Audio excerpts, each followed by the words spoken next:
Hideo Kojima is a character. I guess he is a character. Hideo Kojima is a game dev that I'm sure a lot of people know about. He's quite the household name now, more so than he was even in the 2000s. But I feel like there are a few games of his that are not as well known as the Metal Gear Solid series or even his newer series, Death Stranding. And that is Boktai. So Boktai was a game created by Kojima and published by Konami on the Game Boy Advanced. Now, you may know of Boktai, have heard of Boktai, or even seen the main titular character, Solo Boy Django, in a few places. Me personally, I was introduced to this character through the Battle Network series. In 4, 5, and 6, Django makes some kind of appearance, at least in 6's Japanese version. That's a whole other story for another day. But the character Django always just struck me as a really cool design, and I always wanted to play the game, but the game was extremely hard to find. Now, Boktai 1 and 2 did come out in America and were fully translated. However, the sales for those two were not up to snuff for Konami, so they ended up canceling Boktai 3 for America. It did come out in Japan, but that specific game never came out in America. And then when the DS game came out, they ended up renaming it from Boktai to Lunar Knights. And I think they changed a couple things with the story as well. The full game overall is intact, but from what I've heard, they changed some of the story around just to separate it from Boktai to give it another chance to do well in America. Now, if you wanted to play Boktai nowadays, you obviously could emulate it on like a potato at this point. But the biggest draw with Boktai was its main gimmick, and that is the power of the sun. That's why I made the lights yellow today. So Boktai's cartridge has something it likes to call the solar sensor. So there is something about it that can detect ultraviolet light, which is the same light that comes from the sun. So you can't really use this thing artificially. The idea of the game is you have to actually go outside and have the sun touch the solar sensor, and it's a main integral part of the entire game. So emulating it is possible. There are solar sensor emulators now within MGBA and a few other Game Boy Advance emulators. But the biggest problem with that is I feel like it takes away from the core of the game. And I personally have always wanted to play the game the way that it was intended. I wanted to get that feel of having to go outside or having to touch some form of sunlight to play this game. So that's where the entire kind of point of this video comes from, and that is that there is a way now. This little guy is a flash cart, but not a flash cart like you may know. It's not like an Easy Flash or an EverDrive. This is just a singular flashable cartridge. You can only fit about one game on here, but the draw with this is not only does it have a RTC or a real-time clock, but it also boasts a solar sensor. Now, this solar sensor is different from the one that came with the original Boktai cartridge. First things first, as you can see, it's shaped like a normal Game Boy Advance cartridge. It's not shaped like a Boktai cartridge. The Boktai cartridge had a little extra bump here so that the solar sensor can be hit from any model of Game Boy that you plop it into. Sadly, this one is only at the bottom, and we'll get to that a little later. And I got this from AliExpress. I will leave a link to the exact one I bought in the description down below. I bought 3 of these because there are 3 Boktai games. There is a translation for the 3rd game. It's not fully finished, but it's playable, and that's really all I need anyway. So I just wanted to make a video talking about my experience trying to get this thing to work and also what happened when I got it to work. Let's just start with what is this cartridge. Again, it is a flashable cartridge. Flash cart can only fit about 1 game in it. Now, you need some kind of cart flasher. Now, I do own a cart flasher. Mine I got from Inside Gadgets. It's pretty low key, and for me, it works for what I wanted to do. I just want to back up my saves, back up my games themselves, and also be able to write games onto flash cartridges. And mine worked pretty well. These were compatible with it. The description does say that this is pretty much compatible with like any flash cartridge for the flash cart software was able to detect this and know exactly how it works. And I had no issues flashing games onto here. So I've never fully set up my cart flasher. It came with a little kind of Game Boy Advance cover, and you need to make like a cut to kind of fully protect the board and also to be able to plug it in. I never did that because I was cool with it just being out and about, but I figured for the sake of the video, let me try to, you know, cut that little thing out. I used these snips, which are not like my main snips, and these suck.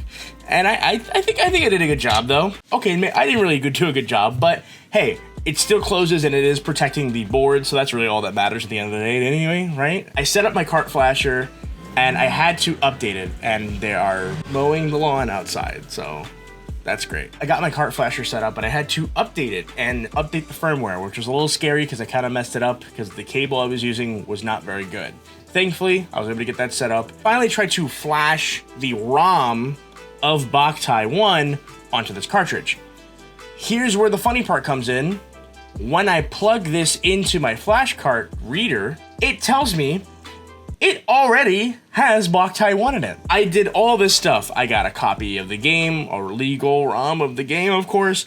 I got my cart flasher up and running, got the software updated, did all this stuff just to find out that when you buy this thing, even though it says it's perfect for Boktai, they didn't mention anything in the description that this thing would have a game in it. It was implying that this would be completely blank and you have to write it yourself. Turns out, no, it already has Boktai 1 on it. So just keep that in mind. I don't want to blow up any one spot, but it is being sold from China anyways. Nothing really matters. And see what boots up here.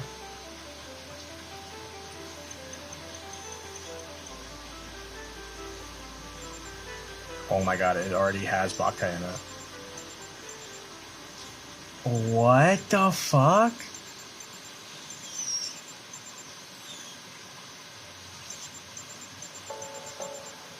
What?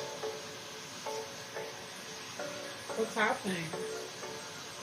This already has the game I was gonna put on here. So you just can, it's just a Game Boy game? Yeah, I mean, yeah, pretty much. That's interesting.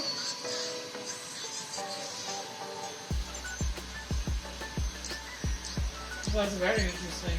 That is very fucking interesting. It's fucking hilarious. This is definitely not what I was expecting. I'm glad I'm recording this. You're like recording? Yeah, I'm recording. Alright, so let's pop. Okay, that one, I gotta mark these because one's gonna be 1, one's gonna be 2, one's gonna be 3. Just turn this on, doesn't it? Alright.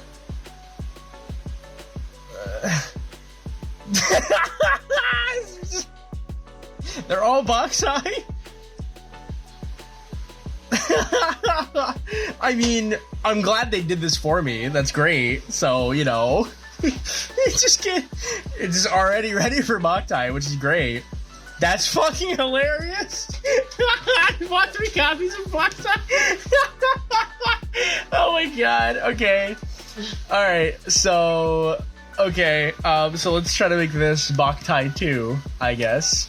But yeah, this already had Boktai 1 on it. But that doesn't really throw a wrench in any of our plans, because the plan and the whole goal was to have 3 copies. One of Boktai 1, one of Boktai 2, and one of Boktai 3. So thankfully, that already just kind of fixed it and settled it for myself. So let's move on to Boktai 2. We get the second cartridge, which looks exactly the same and also pretty much works exactly the same. Threw it into the cart reader. Thankfully, there's no issues with it. Not that there could be. Well, actually, there could be an issue with the flash carts. You always want to, before you write a game on, just make sure that like your flasher is saying there's nothing wrong with it. Thankfully, no issues there. So we were able to successfully flash Boktai 2 on here. And it's as simple as knowing where your ROM file is, selecting it, and telling the cart flasher to flash it. I should have some footage here showing that process. Again, it is a very simple process. And once I was done, I had Boktai 2, and I went ahead and wrote on it because they're all clear cartridges. They all look exactly the same, so I need to know which one is which. And that's pretty much it. I haven't played Boktai much because as soon as I finished this process, it has been nothing but overcast in my area, sadly. However, I was able to start the game on a very nice and sunny day. It was a couple weeks ago. We finally had a really good sunny day. And it was working. It was reading the solar sensor. Now, I will say the sun was facing me, and I was playing on my Game Boy Micro. So I think because this is on the bottom of the Micro, the shadow being cast made it so that it wasn't like completely filling up the solar meter. It was about 3 or so, but if I flipped it upside down, it was completely like full. So I think if the sun's behind me, I think I need to step like this so that it really gets the sensor better. I also plan on getting like a junky Game Boy Advance and maybe getting like a Boktai skin for it or case for it, reshelling it, and then being able to use that like that, since I believe the Game Boy Advance, they plug into the top. So I think that'll just work out overall kind of better for me. But yeah, that's pretty much the whole process. I've yet to flash Boktai 3 or Shinbok onto one of the carts. If you guys own an original cartridge of Boktai, let me know in the comments down below. And if you don't, would you think of doing something like this? Because like I said, I'm very big on playing on original hardware, and I really hope that I can get this running and working properly. And I just can't wait to experience this game, be able to do all the things that it can do, not only just the gameplay itself, but also its crossover stuff with Battle Network. I also always wanted to try that out, and now I finally can on real hardware, so that's gonna be very exciting. So that's it for me, and I'll see you when I see you. Peace.